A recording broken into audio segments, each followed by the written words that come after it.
तरीके से सरकार ने हिमाचल की स्थिति कर दी है, सरकार ज्यादा दिन की मेहमान नहीं है, क्या कहेंगे? नहीं, देखो, भाजपा की तो हर बात राजनीतिक दृष्टि से है।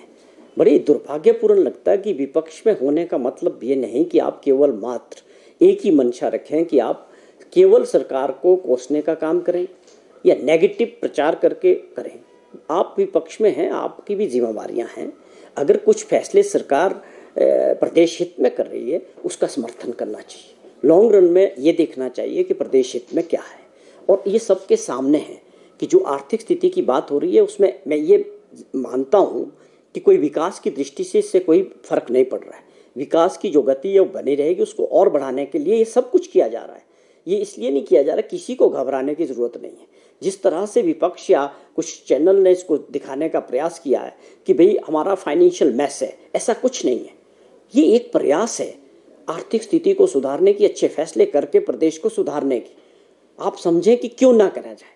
हमें कुछ लग रहा है कि इसको ठीक करने की आवश्यकता है। अगर हम इस फैसले को करते हैं, इससे प्रदेश हित में फ़ायदा होगा, और आने वाले में इस फायदे में इसका सबका प्रदेश के 70 लाख लोगों के लिए फैसले लिए जा रहे हैं। मैं ये आग्रह करता हूँ कि विपक्ष के लोगों को भी अब ये समझने का समय आ गया कि हमको किसी भी तरह से अगर प्रदेश के विकास को और गति देनी है, अगर युवा साथियों के लिए रोजगार पैदा करने हैं, तो उसके लिए एक हमारे को रोड मैप तैयार करना पड़ेगा, अपने पाँव पे खड़ा होना पड़ेगा, अपने रिसोर्सेज तैयार करने पड़ेंगे। जिस प्रकार से हमारी सरकार के समय कट लगा है, भारत सरकार से लोन लेने की सीमा को घटा दिया गया, और आप समझें कि जो ग्रांट थी वो ख़त्म हो गई, जीएसटी का जो ग्रांट मिल रहा था वो ख़त्म हो गया, तो हमको अपने रिसोर्सेज के अंदर ही सभी लोगों के लिए कुछ ना कुछ करना है। सरकार की प्राथमिकता है गाँवों तक विकास पहुँचे, गरीबों तक स्कीमें पहुँचे, बेरोजगार साथियों के लिए रोजगार पैदा किए जाए। उस मॉडल पे माननीय मुख्यमंत्री जी काम कर रहे हैं, जो एक लंबी योजना है। मैं समझता हूँ इस वक्त प्रदेशवासी इसको काफ़ी लोग इसको समझ रहे हैं, सोशल मीडिया पे इसकी तारीफ भी कर रहे हैं, तो प्रयास कर रहे हैं। उन्होंने जो अपने फैसले लिए हैं कि हम अभी 2 महीने की एक सैलरी जो वाली बात की है, उसके पीछे एक सिंबॉलिक है कि लोगों को मेंटली तैयार करना है कि हमको सबको मिलके प्रदेश हित में जो है कुछ करने की आवश्यकता है। उसमें चाहे विपक्ष के नेता हो, विपक्ष के लोग हो, उनको भी इस बात को ध्यान में रखना होगा। विपक्ष के नेता जयराम ठाकुर लगातार ये आरोप लगा रहे हैं कल से कि उनके जो है घर की निगरानी ड्रोन से की जा रही है और उनकी जासूसी की जा रही है, उसको लेकर क्या?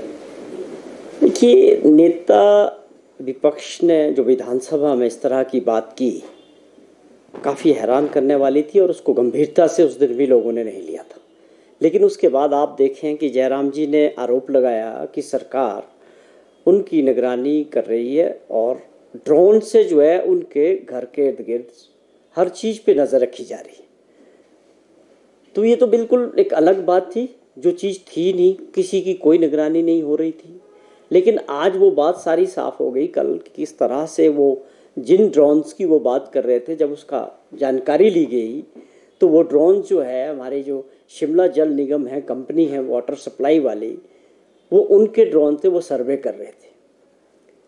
तो बहुत हैरानी की बात है कि विपक्ष के नेता को ये क्या वजह है, इस तरह की हल्की बात करने की क्या ज़रूरत पड़ रही है। यहाँ कोई किसी की निगरानी नहीं कर रहा, कोई किसी की जासूसी नहीं कर रहा है, बिल्कुल गलत आरोप है। आप क्या साबित करना चाहते हैं ये भी हमें समझ नहीं आया, और आज वो सारी चीज़ सबके सामने आ गई कि जो आपने बात की उसका असली वजूद क्या था। और हम इंश्योर करना चाहते हैं, माननीय मुख्यमंत्री जी ने भी और विधानसभा के पटल में भी इस बात पे जवाब दिया कि ऐसी कोई निगरानी किसी की नहीं हो रही। ये बिल्कुल गलत निराधार बात जो है ठाकुर जयराम जी ने गलत आरोप सरकार पे लगाया। तो दूसरे जवान साहब, जिस तरह से विपक्ष लगातार ये कह रहा है कि हिमाचल प्रदेश जो है आर्थिक संकट में जो आया है वो सरकार की अपनी गलतियों की वजह से है, जो खर्चे पर कंट्रोल सरकार नहीं कर पाई है। देखिए, प्रदेश की आर्थिक स्थिति जब सरकार बनी तब से ही गंभीर थी। कर्जों का बोझ था, देनदारियां थी, सरकारी कर्मचारियों की, पेंशनर्स की। पिछली सरकार ने गंभीरता नहीं दिखाई। उस वक़्त माहौल ऐसा था कि आपने 6th पे कमीशन की जो देनदारियां थी लोगों की, सरकारी कर्मचारियों की या पेंशनर्स की, वो पिछली सरकार को क्लियर करनी चाहिए थी। आपकी उस वक़्त जो है काफ़ी ऐसा माहौल था कि आपको काफ़ी पैसा मिला, आपने उसमें गंभीरता नहीं दिखाई, केवल 50,000 रुपया का जो है एरियर्स की क्लियरेंस की, जो बहुत कम था। जयराम जी की जिम्मेवारी थी कि उस वक़्त तो फाइनेंशियल मैनेजमेंट ठीक करते और काफ़ी सारी चीज़ों को वो ठीक कर सकते थे। उस वक़्त हालात ऐसे थे। आपने जहां आपको जीएसटी का जो पैसा कौंसिल से मिलना था हमारी राज्य सरकार को, वो भी मिलता रहा 22 तक लगातार, और जो गैप था एक बजट में, उसके एवज में आपको 35,000 करोड़ रुपया 5 साल में मिलना था, जिसका लास्ट जो आपके टाइम में 10,000 करोड़ रुपया उस गैप को जो था वो मिला। अब हमारे टाइम में वो सिर्फ 3500 करोड़ रुपया रह गया, वो पैसा आपको एक्स्ट्रा मिला। और जो हमारे ओपीएस लागू करने के बाद 2000 से 2,500 करोड़ रुपए का जो हमारे पे कट लगा वो भी नहीं था। और कोरोना के दौरान भी आपकी जो लोनिंग की जो बंदिशें थी वो भी नहीं थी। अब आप समझें कि आज की डेट में अगर आपकी लोन की जो कैपिंग है, आप 6,000 करोड़ से ऊपर का लोन नहीं ले सकते हैं। मेरा कहने का मतलब है, मैं इसलिए इस बात को जिक्र कर रहा हूँ कि पिछले 5 वर्ष जब जयराम जी मुख्यमंत्री रहे, अगर वो फाइनेंशियल मैनेजमेंट अपना सही करते, उनकी मंशा साफ होती कि हमने सरकारी कर्मचारियों का, चाहे वो डीए का था, चाहे उनका 6th पे कमीशन का एरियर्स थे, चाहे पेंशनर्स के थे, वो उसको क्लियर कर सकते थे काफ़ी हद तक। लेकिन उन्होंने उस ओर ध्यान नहीं दिया। वो सारी लाइबिलिटियाँ आगे अगली सरकार के पास चलेगी। अब उसकी ठीक है कि हमारी सरकार ने, इसमें कोई घबराने की बात नहीं है, उसके लिए कदम उठाए जा रहे हैं। माननीय मुख्यमंत्री जी और हमारी सरकार इस बात के लिए वचनबद्ध है कि हमको प्रदेश की आर्थिक स्थिति को ठीक करने के लिए और आने वाली जनरेशन्स के लिए आज हमको फैसले लेने की ज़रूरत है। कई चीज़ों को बदलने की ज़रूरत है, जिससे हम आज कुछ सोच पैदा करेंगे तो आने वाले 2, 4, 5 वर्षों में निश्चित तौर पे उसके रिजल्ट्स आएंगे और हमारी अर्थव्यवस्था में सुधार होगा। और ये हमारी सरकार ने 1 साल के कार्यकाल में पहले वर्ष में करके भी दिखाया है। जहां हम कहते हैं कि 20% रेवेन्यू जनरेट एक्स्ट्रा किया, तकरीबन 2,000 करोड़ रुपए का रेवेन्यू पहले साल में हमारी सरकार ने और मुख्यमंत्री जी ने करके दिखाया है। ये ऑन रिकॉर्ड्स है। तो इस बात का ये साफ जिक्र है कि हमारी मंशा और सरकार की मंशा बड़ी साफ है कि आगे भी हम, चाहे वो फिजूल खर्चे की बात है, चाहे कोई ऐसे फैसले हैं जो कड़े हैं, जिसमें सब्सिडीज ऐसे लोगों को विड्रॉ की जा रही है, जैसे कल ही सरकार ने और मुख्यमंत्री जी ने फैसला किया है, जो बड़े इनकम टैक्स पे करने वाले लोग हैं या ऐसे होटल्स हैं, रिजॉर्ट्स हैं, जिनको 1 रुपये यूनिट के हिसाब से सब्सिडी मिल रही थी, उसको विड्रॉ किया गया। किन लोगों के लिए? जो इनकम टैक्स पे कर रहे हैं, या वो बड़े रिजॉर्ट्स और होटल जो इनकम टैक्स में लाखों रुपया देते हैं। तो उनको, ऐसे लोगों को समाज में सब्सिडी ख़त्म करके जो लोग एंटाइटल है, जिनकी सहायता होनी चाहिए, उनको 125 यूनिट बिजली भी दे रहे हैं, उनको सब्सिडाइज और चीज़ें भी मिल रही है। लेकिन ये आवश्यक है कि इस वक्त हिमाचल को पटरी पे लाने के लिए और भविष्य के लिए फैसले लेने के लिए किसी न किसी नेता को और मुख्यमंत्री को करेज दिखाना पड़ेगा कि जो चीज़ चली जा रही थी उस व्यवस्था में परिवर्तन करके और पटरी पे लाके प्रदेश का भविष्य ठीक करना है और आने वाली जनरेशन्स के लिए ये प्रदेश कर्जे के बोझ से बाहर निकले और अपने पाँव पे खड़ा हो। तभी हमारे पास जब रिसोर्सेज होंगे, हम उसको ठीक ढंग से चलाएंगे, तो आने वाले समय में हम अपने नए बच्चों के लिए उससे रोज़गार पैदा कर सकते हैं, विकास के कार्यों में और तेज़ी आएगी। तो ये सारे फैसले लेने प्रदेश हित में बहुत ज़रूरी है। लोगों का समर्थन भी मिल रहा है, लेकिन कुछ लोग इसको राजनीतिक दृष्टि से देखते हैं। मैं उनसे भी आग्रह करता हूँ कि आपने अपने समय में इन जिम्मेवारियों को ढंग से निभाया होता तो आज काफ़ी परिस्थितियाँ बदली होती।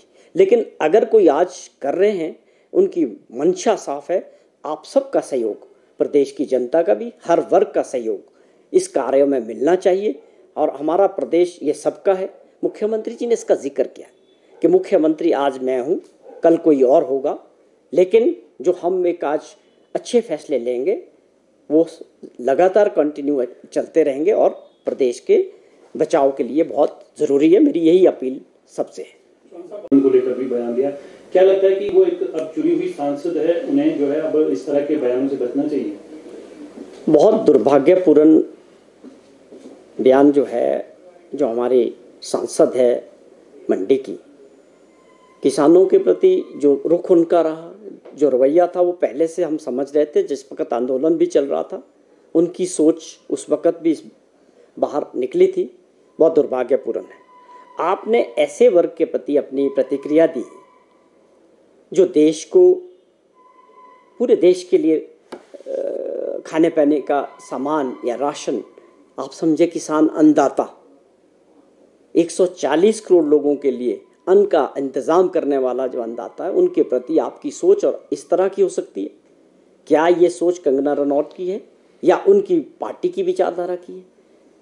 ये बड़ा गंभीर विषय है। हम इसकी निंदा करते हैं, पहले भी सबने की है, कि इसके लिए कंगना रनौत के ऊपर जो है भाजपा को अपना स्टैंड क्लियर करना चाहिए कि क्या ये कंगना रनौत जी के विचार है या भाजपा की पार्टी के विचार हैं। दूसरी बात, आपने देखा कि उसके बाद जब बैकफुट पे पार्टी गई तो कंगना रनौत के बारे में स्टेटमेंट आई है भाजपा की कि आप जो है अधिकृत नहीं हैं इन तरह की बातों को मीडिया से करने के लिए। मैंने पहले भी जिक्र किया था कि वैसे अब पता नहीं क्या मजबूरी रही होगी कि भाजपा को इनको उम्मीदवार बनाना पड़ा, लेकिन इनको भी समझना पड़ेगा कि ये क्षेत्र राजनीतिक है और जो कुछ इन्होंने बोला उसके ऊपर इनको माफ़ी मांगनी चाहिए, भाजपा को माफ़ी मांगनी चाहिए। कांग्रेस पार्टी ने पहले भी जिक्र किया था कि इनकी वाणी पे जो है बिल्कुल कोई कंट्रोल नहीं है। तो ये भाजपा को देखना है कि वो क्या कार्रवाई कंगना रनौत पे करती है, क्या वो इस बयान के साथ खड़ी है जो उन्होंने अपने किसान भाइयों के प्रति दिए हैं। हमने इसके पहले भी कहा है, हम इसकी निंदा करते हैं और भाजपा को इनके ऊपर कार्रवाई करनी चाहिए।